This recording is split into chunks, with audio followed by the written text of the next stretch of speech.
y'all, I'm back. My video cut off because every time I get ready to speak the truth about something, things start clicking, stuff starts knocking, then my phone will say you reached the limit size, and every time I get to a point. But the last point I was trying to make was be careful who you lay down with, because trauma and curses and black magic and roots and all of that, it can be put into a person's DNA, whether it's semen, vaginal secretions, the womb, the whatever, so that's why you have to be careful with who you lay down with, because you create soul ties and blood ties once a child is born. That is a blood tie.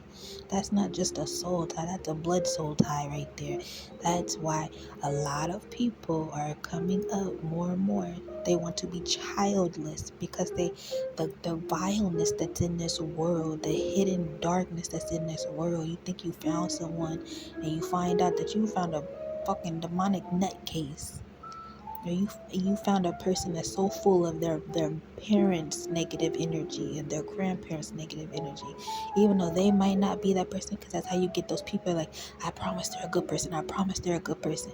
Yeah, they might be a good person, but what they were created with, what they were made with, because God creates us, but what they were made with was vile and nasty and heinous and dark and tainted. I'm not trying to talk about anybody's bloodline, but I'm trying to tell y'all keep talking about these generational curses, and y'all don't even know, bro, how deep it is when people say generational curses. It's called a bloodline curse. It's not just generational. It's called a bloodline because the curse can happen at any time. It doesn't have to just be through all generations. It could start with a millennials family. It could start with a boomer's family.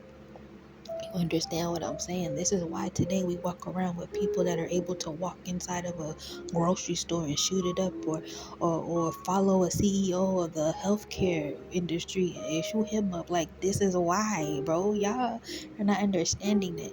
Trauma is a DNA thing. That does not just mess up your wiring in your brain, and it's not curable. Trauma is not curable. It is treatment. There's treatment for it. There's no cure for trauma. Why? Because once trauma embeds inside of a human brain or a human piece of muscle tissue, whatever, it is now a part of that chromosome, that DNA, that helix, whatever it's called. Trauma is DNA. That's why black people get angry so much and we talk about slavery. We always end up talking about our ancestors because we feel that shit. Even to this day, as a millennial myself, my lineage comes from all of that, and I still feel that shit. Even just looking around at my environment, knowing that's on me, bro. Even your environment is something that goes inside of your DNA and fucks with your DNA. It fucks with your tissue and your digestive system and your brain wiring. There's no cure for that. There's treatment, but people are trying to find a cure. Like, I feel like the cure could be God, but it's like, unless the world realizes this as